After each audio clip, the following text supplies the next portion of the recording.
So today I'm absolutely delighted to welcome back Alya Shandra, who is one of Ukraine's leading independent journalists and editors as well. And we had the pleasure of talking almost 3 years ago. Alya was one of the first guests on the channel. It is a terrible tragedy that 3 years on, the war is still not just going on, but is going on at the same level of intensity it was as in those early days as well. Today, we're going to be talking about negotiations, but also Minsk, why it failed, and how the current talks about negotiations, what they need to potentially include to not end up with Minsk 3, to not end up with a failed agreement that does not bring permanent and sustainable peace. Alya, do you want to say a few words about your role, what you do, and then we'll jump into the topic? Hello, everybody. I'm Alya Shandra. I'm at the editor-in-chief of Euromaidan Press, an English language media outlet about Ukraine. Yeah, so 4 years ago, or was it 5 years ago, I published a report co-authored with British MP Bob Seeley about Surkov leaks, the leaked emails from the desk of Vladislav Surkov, Putin's top advisor in 2014, 2016. So these emails, they span the time when Russia forced Ukraine in a very detrimental so-called peace agreement known as the Minsk agreements.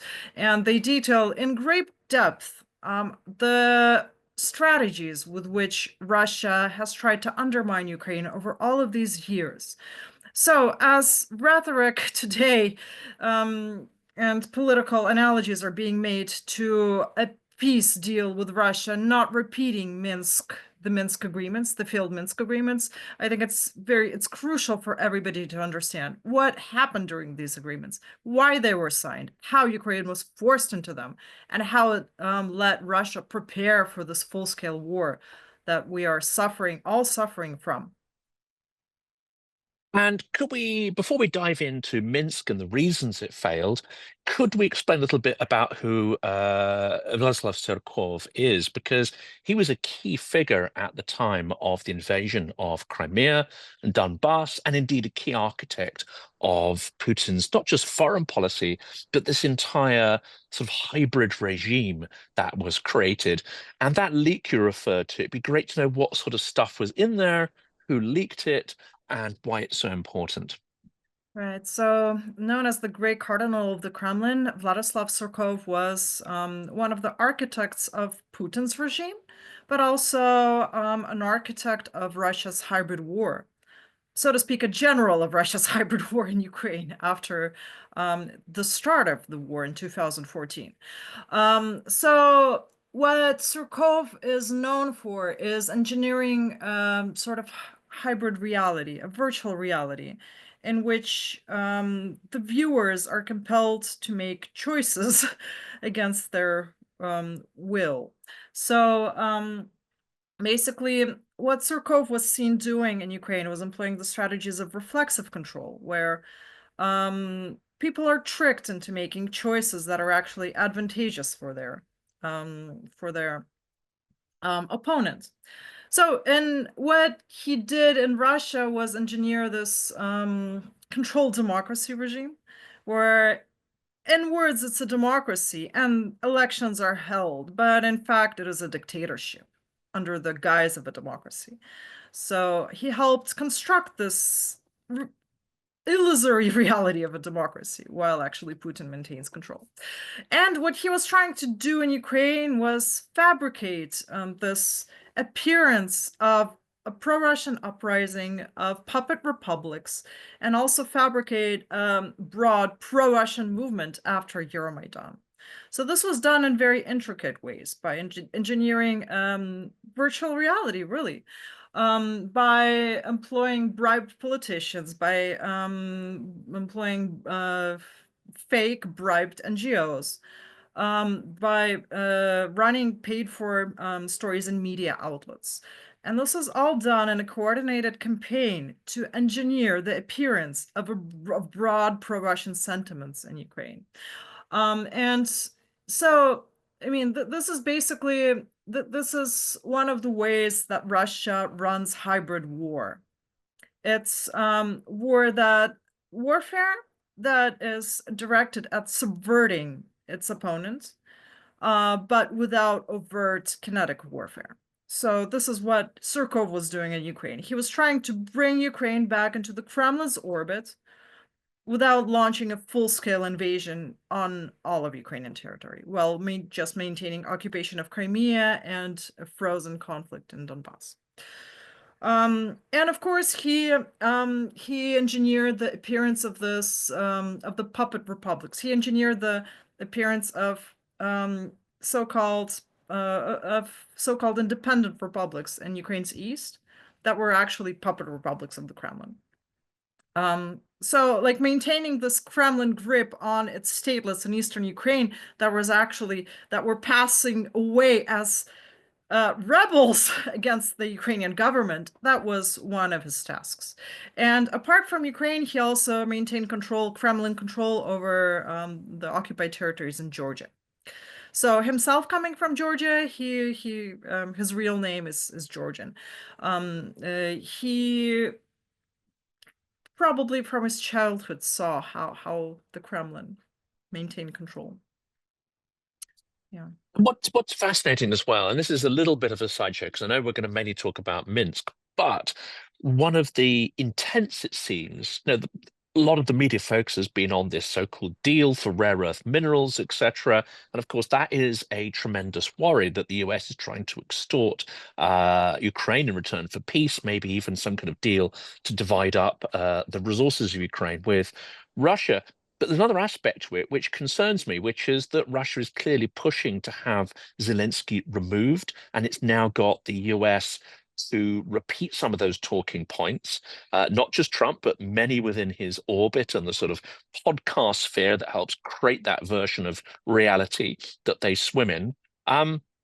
But this is another methodology of reintroducing oligarchy, reintroducing this reflexive or hybrid control to sort of, get oligarchs to once again be a power in the country and the media environment, and reintroduce what I guess is the sort of the Russian phrase that a lot of this pivots on, "Всё неоднозначно." Nothing is simple. So this seems to me behind this is the Russification, yes, but the oligarchification of Ukraine once again. Well, yes, that's one of the ways that Russia maintains control over territories that it wants to draw into its orbit. Of course, it cannot maintain control of democratic countries. This is why it erodes democracy in these countries. And we see that Belarus and even now, unfortunately, Georgia, they are being drawn back into the Kremlin's orbit precisely because democracy is being destroyed in those countries. So this is why one of the reasons why Euromaidan was such a mortal threat to the Kremlin, because democratic Ukraine could never be in the Kremlin's orbit. So of course that's one of the Russian strategies in its near abroad and throughout the world to undermine democracy, because that is how it can control other lands. And in the recent article, which we're going to put a link to in the description, you've described some of the shortcomings of Minsk 1 and Minsk 2.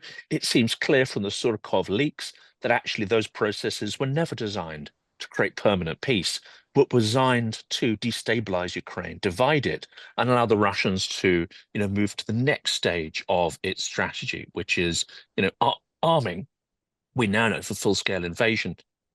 Your worry seems to be that the so-called negotiation process is clearly heading towards Minsk 3. So what are the risks? What are the things in Minsk 1 and 2 that are almost destined to fail? And what should be avoided this time around?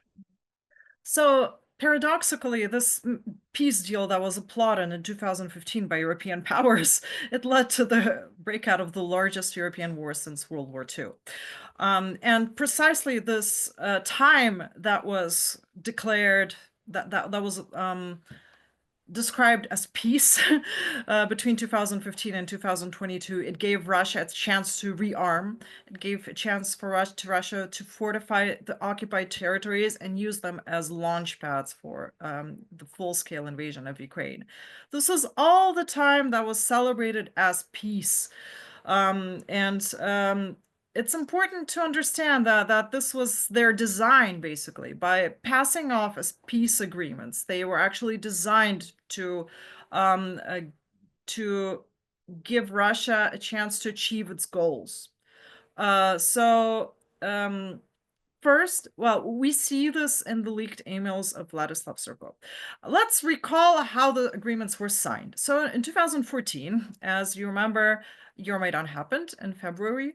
It's the anniversary today when Yanukovych fled, and immediately afterwards, Russia occupied Crimea and started a hybrid war in Donbass.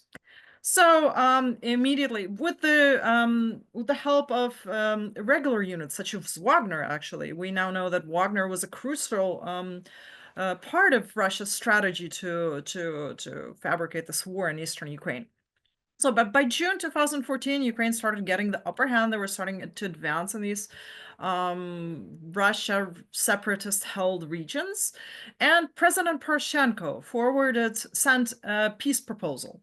A proposal to regulate the conflict in Donbass to the Kremlin. And this Poroshenko peace proposal was actually pretty good. It was directed at quickly establishing peace and control, Ukraine's control over these regions, and over a temporary time, giving these regions temporary time to reintegrate them back into Ukraine, give them autonomy and things like this. So basically, it was a way to regulate the conflict. And so Ukraine was getting the upper hand. Russia received this agreement, but of course, this did not fit into the Kremlin's plan. The Kremlin never wanted peace in Ukraine. The Kremlin's strategy is to take over Ukraine, and because of that, Russia lodged an escalation at the Ilovaisk in August 2014, and after that, under the weight of this escalation, Ukraine was forced to sign Minsk I, under conditions that were a little worse than Poroshenko's initial plan. And after that, so a ceasefire was declared, and the plan was that both sides would withdraw their military from the contact line, and some sort of quick political regulation would take place. So that was the plan, but the ceasefire was never honored, and it was not honored by Russia's side. So over a period of many months, the shooting did not stop, the deaths did not stop, the conflict was not subsiding, and so by January and February 2015, Russia was escalating it even more. And moreover, it was threatening European leaders with further escalation and even the threat of nuclear war. So under all of this was the introduction to Minsk II. So while it was called like a set of measures to implement Minsk I, it was actually diametrically the opposite. Because it now, instead of finding ways to quickly regulate the conflict, it established ways to freeze the conflict and establish Russian control over these territories. This was all legislated in these agreements that were signed with the Russian puppet republics posing as so-called independent entities. And Russia was only assigned a mediator status, despite having full control over these puppet republics. So we see that with military escalation, Russia creates urgency for Ukraine to sign a deal that is detrimental to it. And in the case of Minsk II, a deal that was very detrimental to it. So why was it detrimental? It was for many years, from 2015 to 2022, that's 15, 16, 17, 18, for 7 years, it was presented as the only way to solve the war in Donbass. Ukraine was caught in this framework, and Ukraine was constantly pressured to implement very detrimental clauses that would basically legalize Russia's puppet entities within the political fabric of Ukraine, and force Ukraine to even foot the bill for Russia's occupied territories. It was a Trojan horse that would allow these territories and their puppet leaders to then undermine any geopolitical decision of Ukraine. For instance, any steps towards NATO membership, any steps towards the EU, it would give them just veto power in Ukraine's parliament. And that was their design, basically. And for these 7 years, Ukraine was forced into a framework where this was presented as the only solution to the war that Russia started, and Ukraine was criticized for not meeting this Russia's goal. So how did we actually end up in this framework? How did we actually end up in a situation where Ukraine is forced into implementing a deal that is just allows Russia control, hybrid control? I think it's because of the fundamental misunderstanding of Russia's aims. Somehow European leaders, because they were so afraid of this nuclear escalation, they chose um, to just pursue their delusions about Putin, that he could be negotiated with, that Russia can honor any peace deal, and that Russia's goal is anything but the full domination of Ukraine. So the catch is that while these, how many years is it? 16, 17, 18, 19, 20, 21, 7 years. Over these 7 years, in 2015, what Europe did not understand is that Russia's goal is the full domination of Ukraine. Today, Europe does not understand that Russia's goal now extends beyond Ukraine. Russia's appetites have been whetted by appeasement, and they extend beyond Ukraine. Russia wants to resurrect its sphere of influence. It is regularly threatening the countries in its near border, and we are facing against this Minsk moment that Europe is delusional, that it believes that Russia will just stop at Ukraine if Ukraine is sacrificed, if this territory is sacrificed. Europe believes that Russia will stop, and no, it won't. So I think it's really critical to understand that during these 7 years that Russia forced Ukraine into this detrimental deal, it was simply using it to build up its military force for full invasion. And if any sort of similar peace deal is established, Russia will use it. It will use it to fortify the occupied territory. It will use it to draw the Ukrainian people into its military and to launch a broader invasion. And this is really crucial that it's critical that we understand this today. And Because Solovyov has talked about it just this week. He said, look, now is the time. And of course, we know that Solovyov throws a lot of stuff out there, and it's part of his mission to be extreme. But he says, yes, Russia, it's now time to create our bases in Berlin, as we did in 1945, and our base in Paris, as we did in 1814. So they have I think, a deep understanding of Russian imperialism over the centuries and a deep desire to recreate it. yes, exactly. So Russia right now, I mean, there's this common saying that Russia as an empire, it can exist only if it is engulfing new territories. That is the only way for an empire to exist. It cannot be stable otherwise if it is not expanding. And it's really telling how Western viewers and Western politicians, they're not heeding the warning. There's still this delusion that somehow Russia will not attack NATO, that Russia will be content to stop at Ukraine. What makes them think that? The Russian propagandists are telling it like loud and clear. Before they were telling loud and clear that they want to destroy Ukraine, that they want to engulf Ukraine. We have seen this all in Russian propaganda, this dehumanization, this these aggressive plans, and this it was all stated in Kremlin propaganda because they were priming their audiences to accept this as a new reality. Propaganda, it's not just some innocent fairy tales. It's not something to laugh about. It is a political technology to prime Russians to want war. They are now primed. They were prepared to want to destroy Ukrainians. They don't see us as humans. This is what makes them possible for them to kill us, because they see us just as enemies that are undermining the Russian regime. Now the Russians are being primed to see the rest of the world as enemies. It's not just idle talk. It is a political technology to prepare them to be ready for war, and it works because we see that It does, it yeah. works. Because the Russians, the only reason that this war is possible, apart from, of course, Putin ordering it, is because the Russians actually support it, and they support it because they've been brainwashed over all of these years to see themselves as actually achieving something good by launching this war. They think they're doing something good in the world by destroying us, Ukrainians.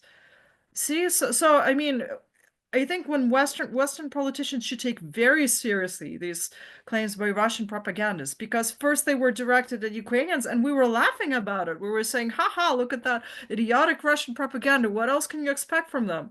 It's not a laughing matter. It is a No. political technology to prepare for war, just as these Minsk agreements that were posing as peace deals, they were also political technology to prepare for war. And Zhirinovsky has been doing that for 30 years. Of course, he's no longer around, but this process of normalizing extreme narratives has been going on for a very long time.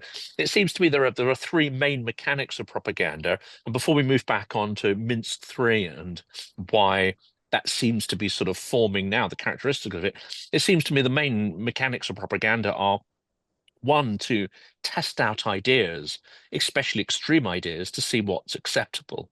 So it's a form of social polling, but it's also a way of normalizing those ideas, which may be unacceptable at a certain point of time, but you can move the trajectory of public opinion towards them becoming acceptable. The third mechanic seems to me that it's a way of testing loyalty. So even those who are not inclined to believe these ideas, but were not inclined to internally normalize them, nonetheless are required to repeat them in order to show loyalty to the regime out of fear, out of conformity, out of just wanting to keep their heads down and carry on earning money. So these are the three mechanics. Do you detect those same mechanics appearing in some of the Western, I would call them sort of propagandist podcast media, sort of libertarian, right wing, Tucker Carlson being the leading exponent of that? Well, I do see a very dangerous trend in legitimizing the idea that the only way to stop the war is appeasing Russia. That is really a destructive trend because it is somehow instilling this notion that Russia is undefeatable and that, I mean, that the war should be stopped right now because otherwise it will be even worse. And this sort of thinking, it's very short-sighted, and it legitimizes all of these talks about a peace agreement that it's obvious that it will be the pretext to another, that it will be another Munich agreement, it will be another Minsk 3 agreement, and the bottom line about all of these so-called peace agreements is that they appease an aggressor, and an aggressor must be stopped. So the I see the detrimental effect of all of these discussions is um passing away a really detrimental idea as the only alternative, as the only And, choice that we have. and And whereas it's not the Minsk only 1, choice. there's Yeah. an interesting phrase. You said Minsk 1 led to a worse deal for Ukraine. Minsk 2 essentially laid the groundwork for full-scale war. If we are going for peace at any price at this point, and let's say a Minsk 3 is hammered out, could that well be the foundation for a pan-European war of Russia against European, let's say, NATO? That is the only result that can be expected from any fast track peace agreement with the Kremlin. There is nothing to suggest that Russia wants to stop the war. There is nothing to suggest that Russia wants peace. There is everything to suggest that Russia is preparing for a large scale war. There is everything to suggest that Russia is scaling up its military production. That is, we see how it is strengthening the ties with its allies, North Korea and Iran, and now China. It is consolidating its influence there. We see nothing peaceful in its rhetoric. We see that it is still doubling down on its maximalist objectives in Ukraine, and it's just delusional to think that Russia wants anything else but the destruction of Ukraine and to rebuild its empire, rebuild its sphere of influence to become more powerful and more aggressive. And it's like this trap of thinking like, stop, just give Putin what he wants and it'll all stop. Like, how bad could it be to just give Putin what he wants and end it all? It will not end. And the problem with these delusional narratives is that they are tricking us into making a decision that is self-defeating. That's the basis of reflexive control. And it's really, you know, a narrative that is very, very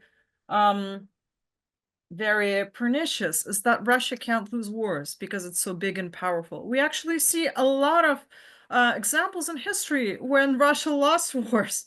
It has lost 4 major wars in the last 160 years.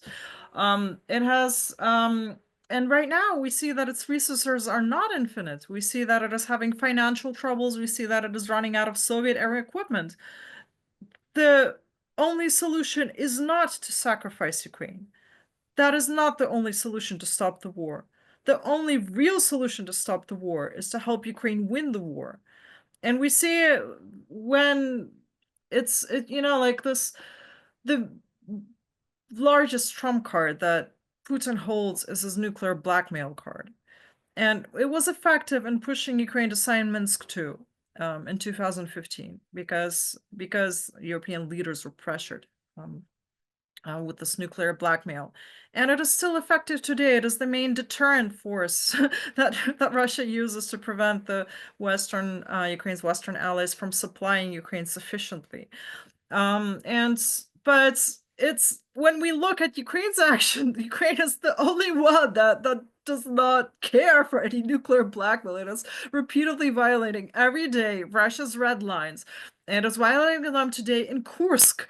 And Russia pretends it does not see because it's not a pretty sight for Putin that Ukrainians are occupying Russian territory the first time since World War II. The first time that a foreign invasion into Russia happened since World War II.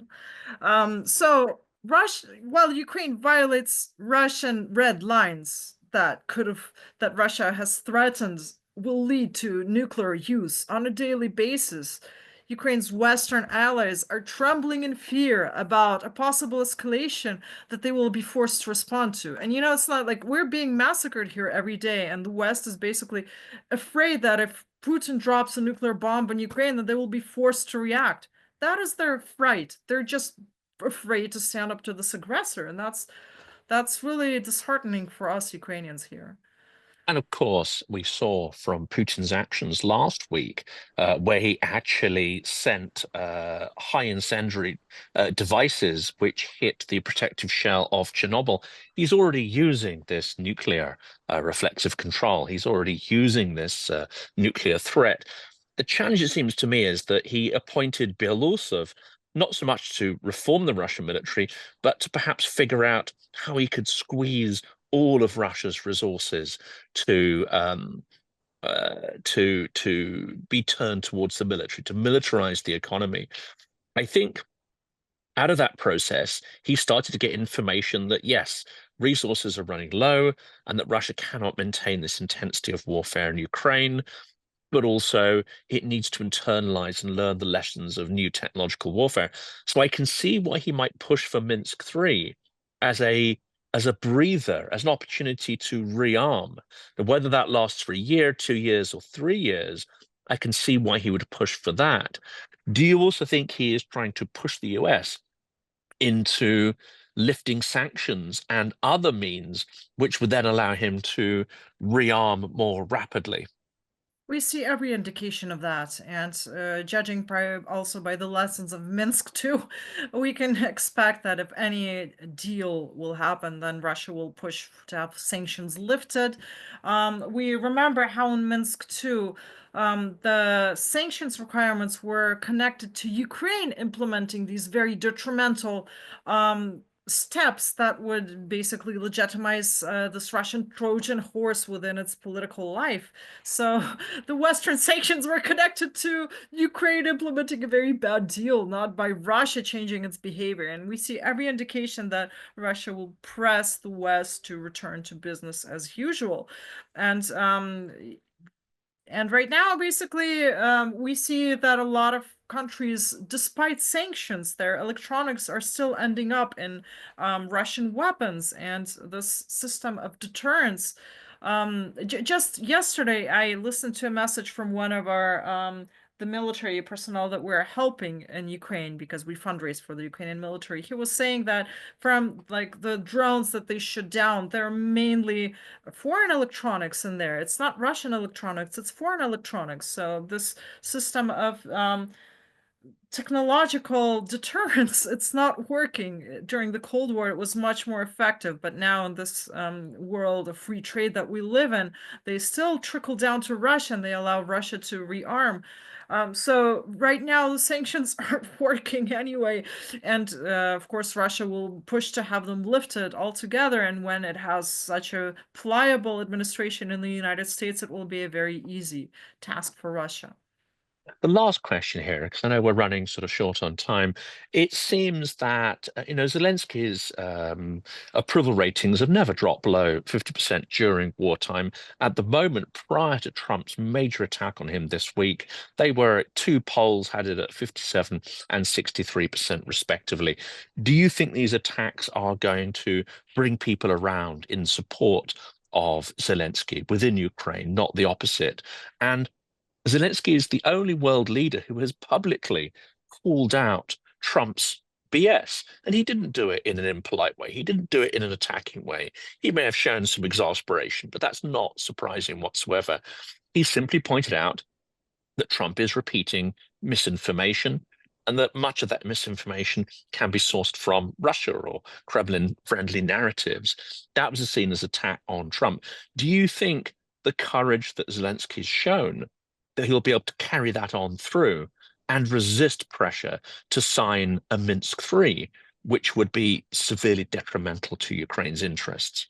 Well, I'm definitely hoping for it. I think that the Zelensky administration has understood that the only way to deal with bullies is to show firmness and resistance. I think they have been instructed that Trump respects strong leaders that protect the interests of their own states. And we have seen that the strategy is working for Zelensky administration, for instance, when rejecting at the Munich Security Conference, they were pressured to, Ukraine was pressured to sign this rare minerals deal in order to secure a meeting with Vance. And they denied it, and they still secured a meeting with Vance. So they're seeing that the Trump administration values firmness, and I think that this is one of the strategies that Zelensky will be pursuing. Regarding the popularity rating, it's deeply ironic that while Trump accuses Zelensky of being an unpopular dictator, Trump's own popularity rating is now lower than Zelensky's. From what I saw last, it was 47%. While, as you rightly pointed out, Zelensky is about 56%. So while And having more Americans judge Trump to be a dictator in a recent poll. I mean, obviously that's mostly Democrats, and I wouldn't go so far as to call Trump a dictator, not at this stage. But again, that's ironic as well, given that I think most Ukrainians I've spoken to would never use that label in association with Zelensky, no matter maybe some of the issues they have with domestic or internal politics, or even the way he's run the war. Dictator is not how people would describe him. yes, I would say that's not a common description, and over 60% of Ukrainians are against elections during wartime, and it's clear that if any elections were to happen, it will bring about massive opportunities for Russian meddling and for Russian destabilization. So it is quite a dangerous scenario, I would say, if elections were held. And yeah, so like regarding the popularity of Zelensky inside Ukraine, we may have our political arguments. We may disagree or agree with Zelensky, but when the legitimacy of our own state is being attacked on the international arena, that's a whole different issue. Then Ukrainians come together and say, you know, we'll figure it out ourselves here. Thank you. Ukrainians are united in defending their state when it comes to international affairs. Alya, thank you so much for coming back on the channel. It would be fantastic to speak again soon, given the amount of things that are happening. And of course, we want to avoid the pitfalls of a Minsk III and help to enlighten, I would say, world policymakers, especially European ones, about why that's so important. Thank you so much for coming back on. Thank you for the invitation.